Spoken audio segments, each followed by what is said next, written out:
So hi everyone, welcome to my talk about metaprogramming with Kotlin compiler plugins. This is actually a sequel to my previous talk that I gave at KotlinConf and at previous DreadCons. So if you haven't seen that, I encourage you to look at that, even though some of it is a little dated. Today, it still has more information like metaprogramming and the history of it, which I will just skim through in this talk so we don't waste time with it.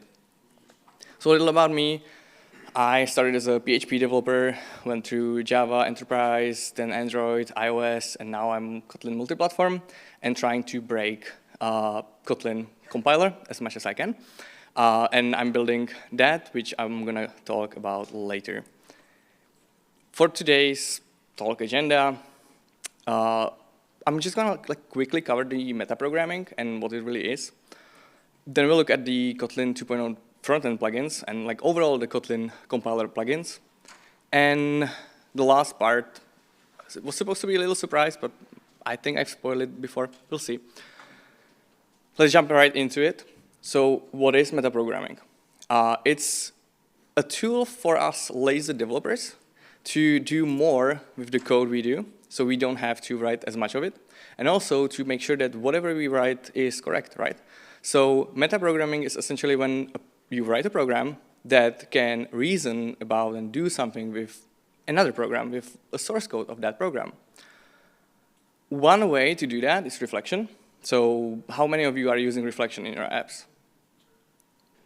Good. Not many people using reflection. It's always good to hear. So why not use reflection? Well, it has lower performance, right? Unless you're on something like backend where you can have JIT optimize it for you and have it cached for you, it will impact your performance. So and on mobile, that performance is crucial, right? And we don't want to use that if we don't need to. There's often things that we can use reflection for. So for example, getting stuff from servers. It's fine to use reflection for the API because most of the time will already be used on waiting for the response. So doing the reflection doesn't really matter that much for performance there. However, it's really limited in native. So in all native platforms, but here I'm mostly talking about Kotlin native, the APIs for reflection are very limited. Oftentimes you don't get anything. You can ask is this implementing something in runtime, or get me all classes implementing an interface. And so what we need is compile time introspection. There's many ways to do compile time introspection. We'll begin with,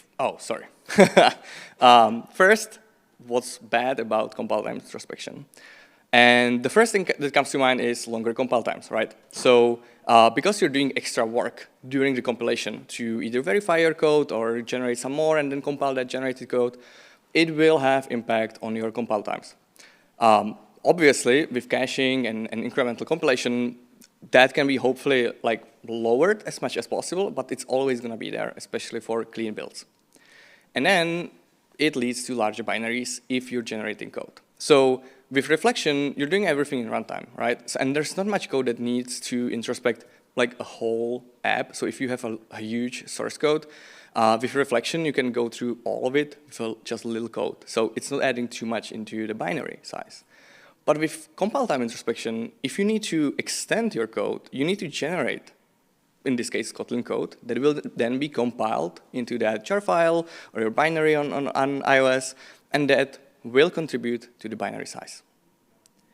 However, as I mentioned, it's basically a necessity for Kotlin multi-platform. So if you want to introspect something in the common main source sets, that's compile time only.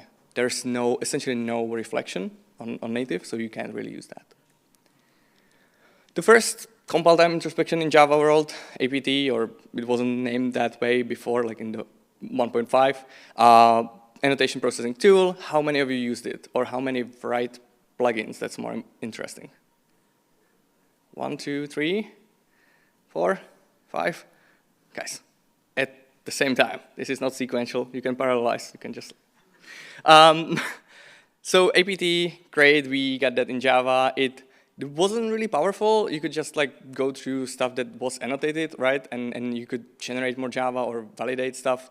But it wasn't as powerful as you would need to often, and you couldn't change any code, any Java code that was already being built. So there were limitations. Then there was capped, right? Basically the same thing, just for Kotlin, very slow, let's not use it, and let's replace it with KSP. So how many of you migrated everything from capped to KSP already? I expected more. I'm gonna be honest, I expected more. So KSP is, sorry? The problem that data binding is not supported. It's still not supported? No. Ah, interesting. Moving you to compose, so you should just. Oh, I see. That sucks.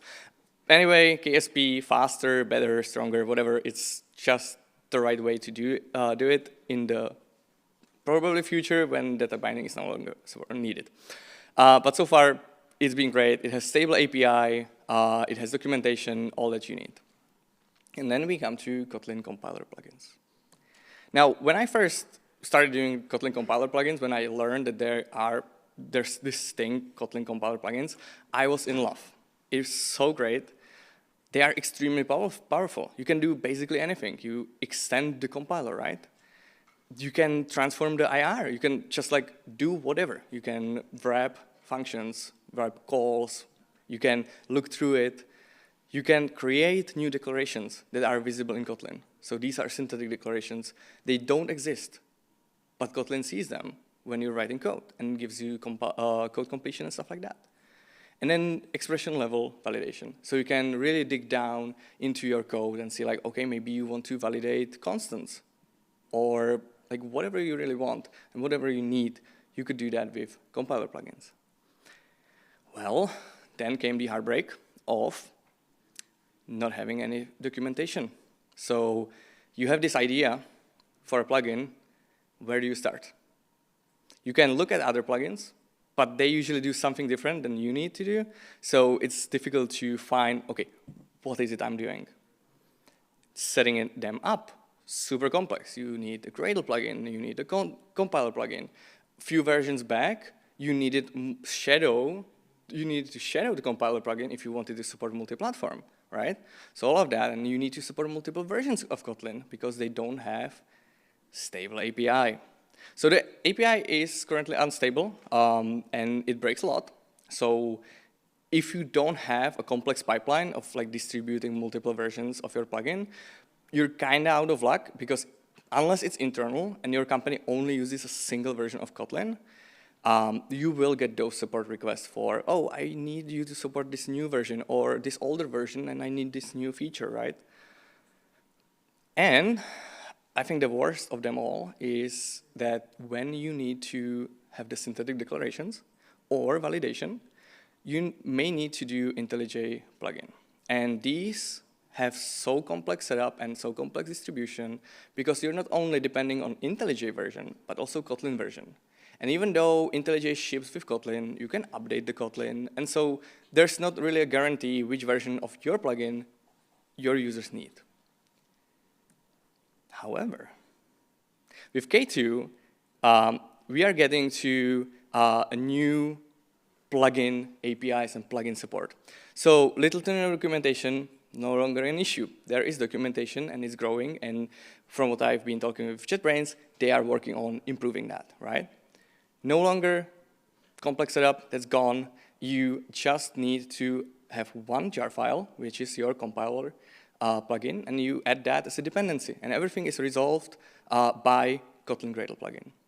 Unstable API, I was considering leaving that in because it's still unstable right now, but it's supposed to stabilize. So before, they didn't really have plan to stabilize the API for compiler plugins because they weren't supposed to be publicly usable, really.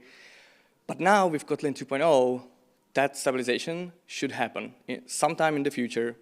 Don't really know when, though. And the last point is we no longer require IntelliJ plugin.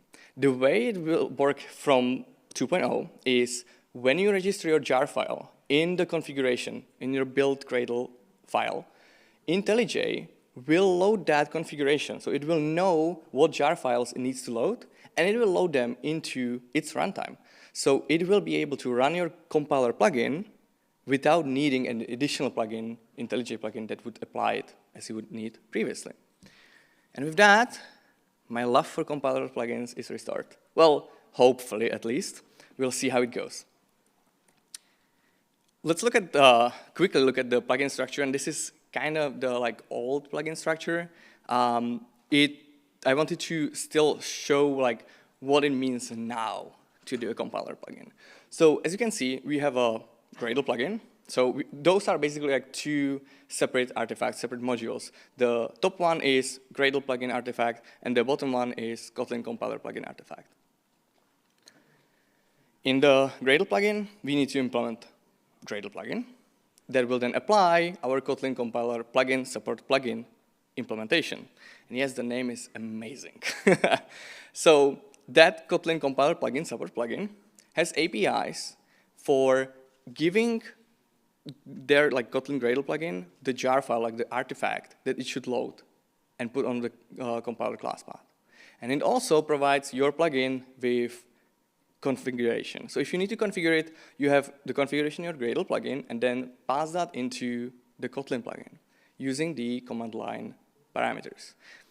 Now we'll look at the Kotlin side, and there we have optional command line processor. So if you need to configure it, use the command line processor, and you basically get each of the parameters, you parse it, and change configuration of the whole compilation, whatever you need.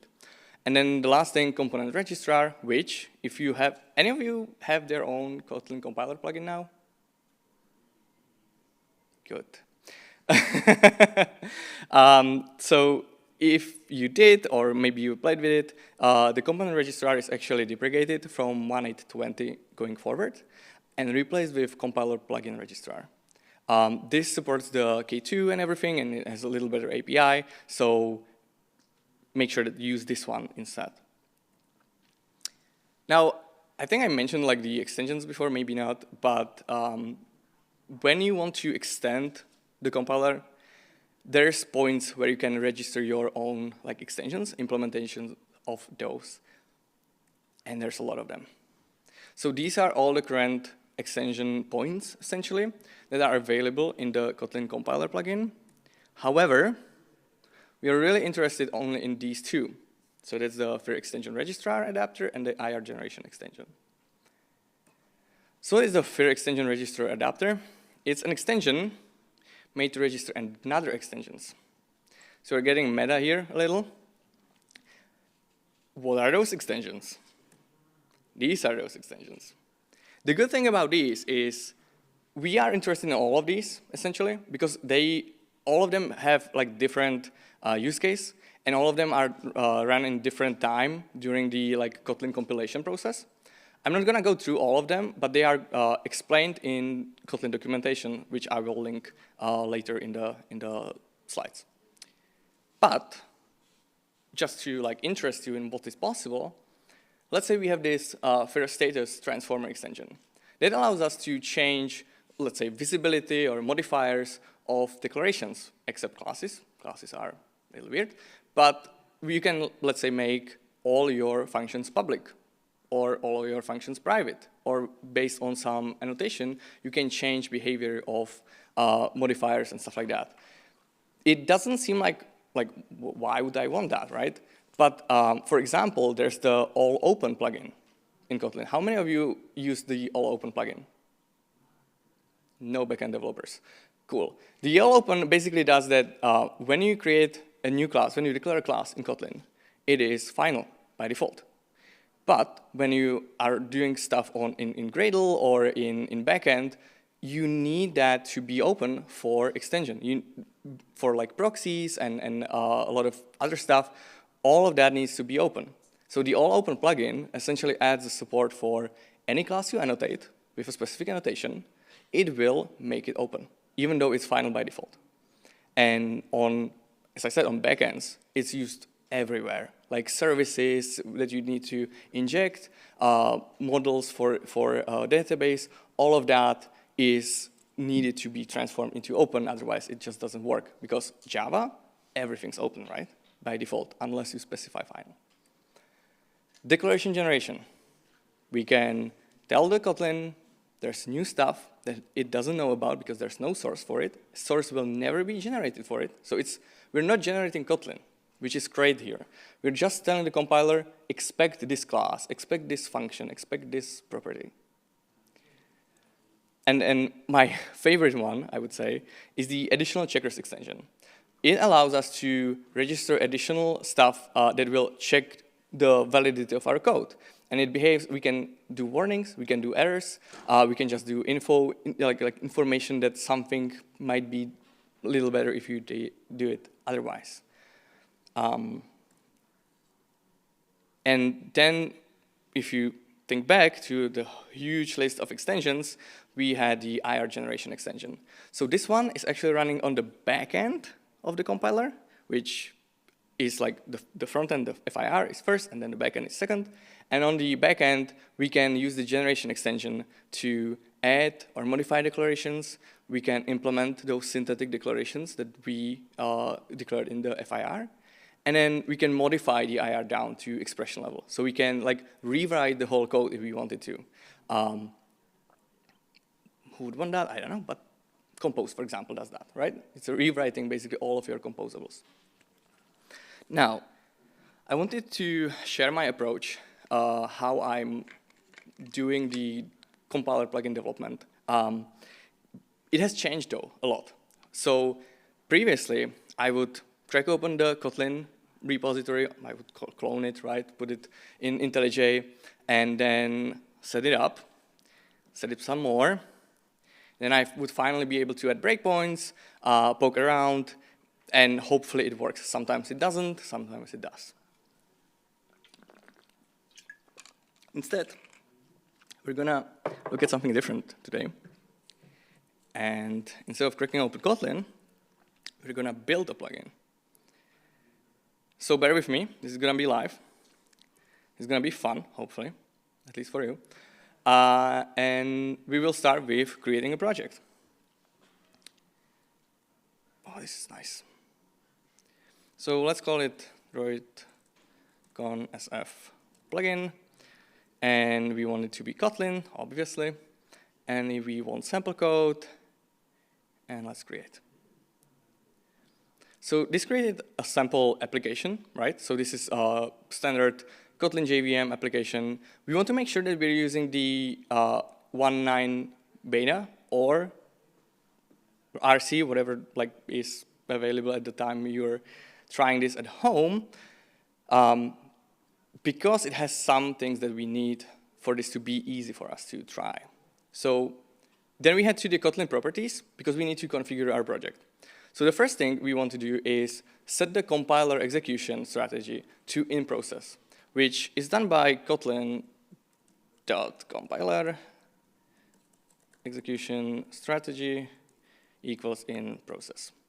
What this does is it means that instead of spinning off another process by Gradle when running Kotlin compiler, instead it runs it in the same Gradle process.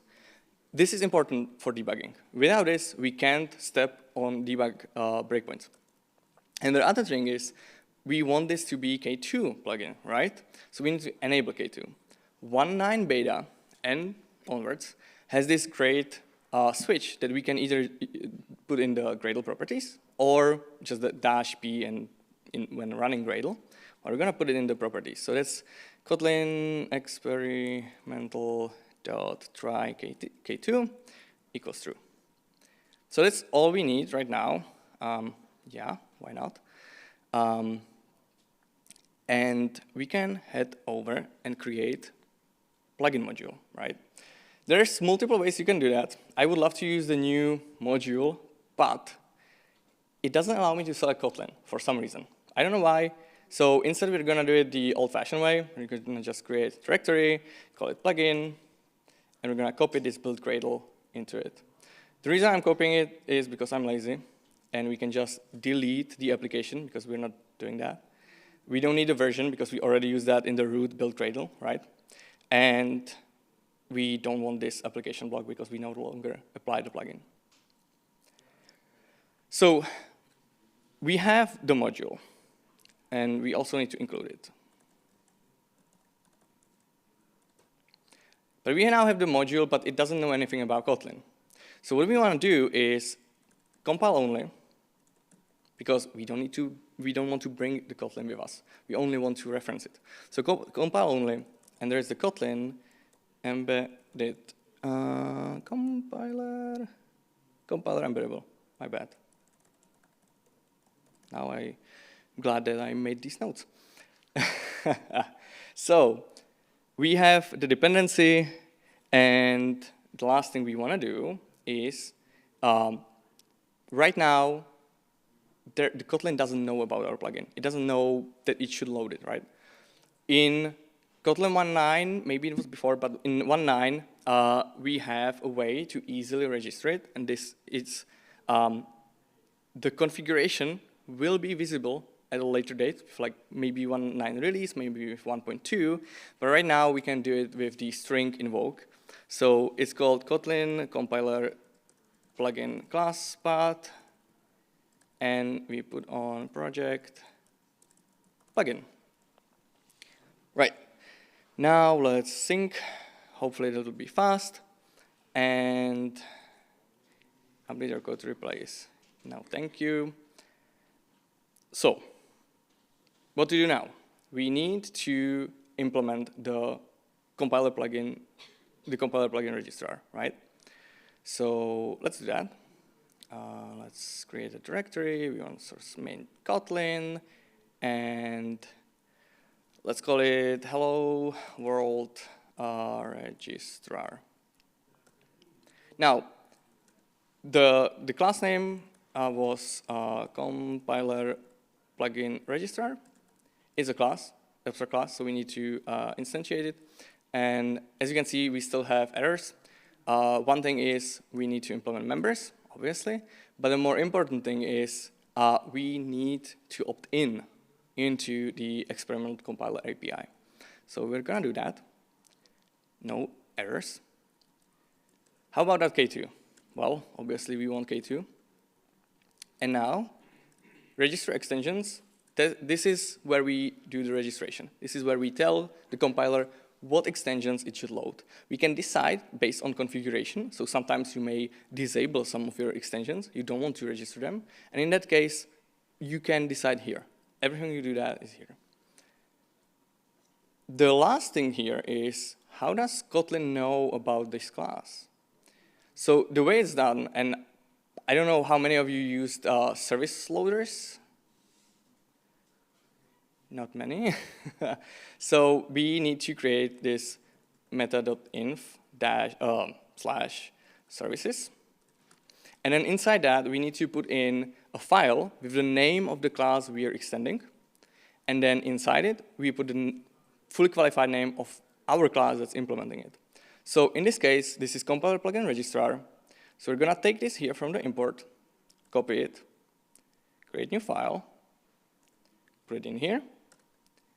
And now we can use code completion to give us, OK, what's there?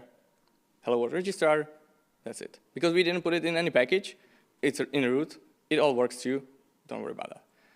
If IntelliJ doesn't give you the code completion, there's two possibilities. You either didn't create this in the right way, so maybe there's a wrong name or somewhere, or you configured it like a package or something. Make sure to go back to it and see if this is correct. It should give you code completion. But it's IntelliJ, so sometimes, you know how it is. So let's just do print line, hello world from DroidCon, and let's put a breakpoint there. Now, this being live coding, I'm pretty sure I've messed something up somewhere along the way. So it's possible that we may need to debug it just a little bit, but we'll see what we can do. So what we want to do now is basically run a clean and assemble Kotlin. The clean we want to run because we are getting into Kotlin compilation of the root project. When it compiles successfully, it will no longer run that Kotlin compile. So it will no longer stop on our breakpoint. We didn't run it now, so it would stop either way. But when you're debugging and when you're playing with the compiler plugins, you want it to be stopping on your breakpoints each time. So let's do clean. Oh, actually, let's do it this way. Clean and compile Kotlin. And let's see. Hello world from DroidCon. So now we see that this code ran, and this is being executed. And if I run it in debug, hopefully, it will stop there. So with this, you have everything you need to build a compiler plugin. I'm not gonna go into like doing more right now. Maybe if we have a little more time at the end, and if you're interested. But basically, what you wanna do is, if you just want to do the IR, the backend one, you would implement so we would do like hello world IR, and it's a IR generation extension, so that's an interface. You implement members, let's generate. So in here, this is gonna be called when you should edit or do anything with the IR. And we need to register it. So what we do here is IR generation extension, register extension, and give it hello world IR instance. When you do this, it will stop here. And you can do whatever you want. You have the module fragment, which is basically, this is your module's IR. And you can do anything with it. You can edit it, you can introspect it, you can add to it, go nuts. And then for the FIR, so for the front-end IR, we need to register the registrar. So that's the FIR extension registrar. I don't know if it's a class. Yeah, it's a class.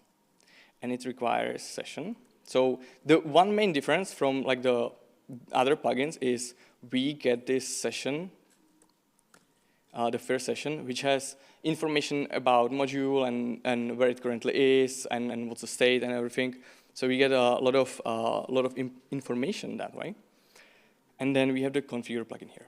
So we register the registrar.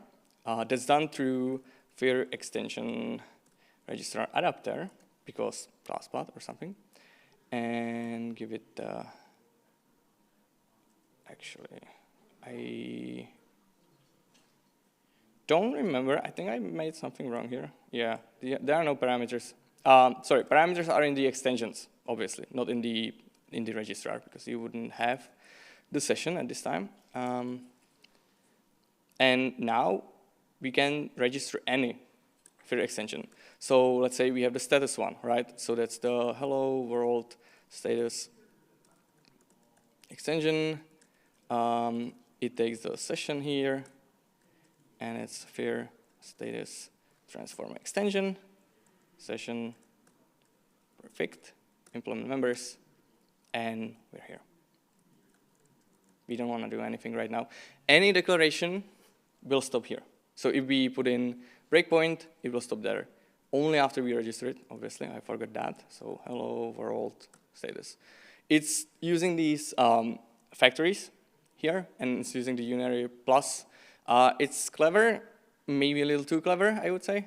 But this is how you register your extensions. So those are the FIR extensions. You can do the additional checkers. That's a registrar, so it will register checkers.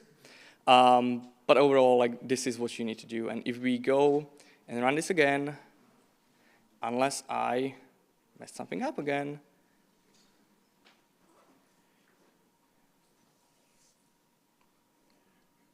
we stopped here. And just to give you something nice, we have the declaration here, and we can ask it for stuff. So we have name main, and that's because our source code we're running against is this, right? So this is our function main, and we have it here. That's the declaration. So we know it's FAR simple function. It has a name. Parameters should be there somewhere.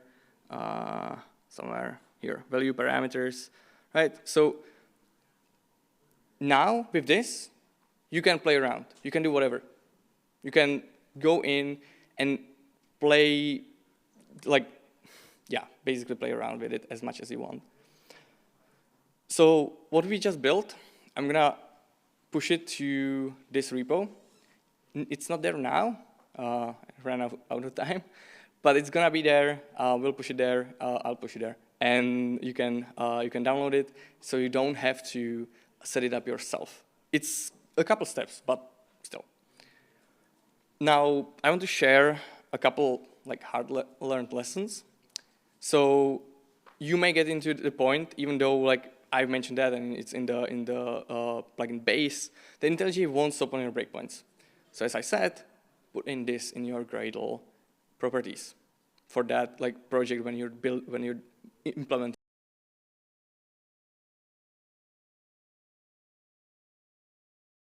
properties, the global ones, because it will make your compilation slower. Just why I've seen someone doing that. Kotlin native, really strict. It has to be because it's producing binaries which don't have the same leeway as JVM bytecode. So whenever you're like calling generic methods or IR declaring IR stuff, you can get into weird crashes in compilation when compiling against Kotlin native. I won't tell you how it looks because it's always different. And there's no easy way to kind of like, oh, you've seen this crash, it's gonna be this, fix that. No, it's gonna be very cryptic. You won't get far. What you need to do is, okay, what was the last thing you did? Commit often, that's always a good way to do, but you go to the last thing, and when it's a declaration or calling a generic method, oftentimes look there. Look inside that. You either didn't set the start and end offsets correctly, or you didn't pass the generic types to the call and stuff like that. It's very weird. It's very frustrating because no documentation and the exceptions are not really much helpful. And the last thing, maintenance is hard. I hope that's gonna be improved, but as of now, Kotlin releases change API. So you need to support multiple Kotlin versions. That's difficult, right? There's not an easy way to support that. You have to somehow deploy multiple versions. Anyway, if you would still like to know more, if you're still like, oh yeah, that still sounds great, these are resources that I want to point you to. So the first thing is in the Kotlin repository, they added documentation for the FIR. So there's like phases, when stuff is being ran, what's really happening with FIR. And then we have the FIR plugins document, which explains each of those extensions real well. Then they built this FIR plugin prototype, also in the Kotlin repo, which they use as their like test bed for stuff. But it's also a great example of how to do stuff, how to register extensions, and how to work with everything. And if you're still interested in some more K2, the parcelized compiler plugin is K2, is built in for K2. They have two, one for like K1 and one for K2. And if you're still craving to learn more, looking at the other compiler plugin implementations is like the best way to learn. So Compose being a Kotlin compiler plugin and doing like a lot of magic stuff is a great example. Then we have the KSP. That's more like an example when, okay, you want to like support other plugins, or you want to give abstract API to your own plugin and stuff like that. So KSP, and then Zipline, another plugin for reference. Now, I want to go back to the question, KSP or compiler plugin? I have a very helpful, I would say, flowchart, I hope it's a flowchart, to kind of help you decide. And it's basically, okay, do you need to modify your existing code? Do you need to add a nested class or new declarations? Do you need to modify it? Or can you just extend it? Can you just generate some more Kotlin code that will live alongside your existing Kotlin code? If the answer is no, then you still need to ask yourself, do you need to access your source code down to expression level? So that really means like bodies of your functions, for example. Do you need to look what's happening inside your functions? Do you need to validate something in them? If the answer is no, perfect, use KSP. Don't even think about Kotlin compiler plugins, like really, don't. If you answered yes to any of those, ask yourself, are you really sure? Is there a way that you would not need that? Maybe like instead of nesting a class inside another class, you could just generate it alongside it, and the name would be great, but it's really not a big deal. In that case, go back and use KSP. I can't stress this enough. Unless you have a real use case for the compiler plugin, don't do that. It's, as I said, hard maintenance, API stability, complex distribution. And it's gonna get better, but it's not there yet. So if you're deciding now, KSP all the way. If you're deciding in a year, who knows? Whoops.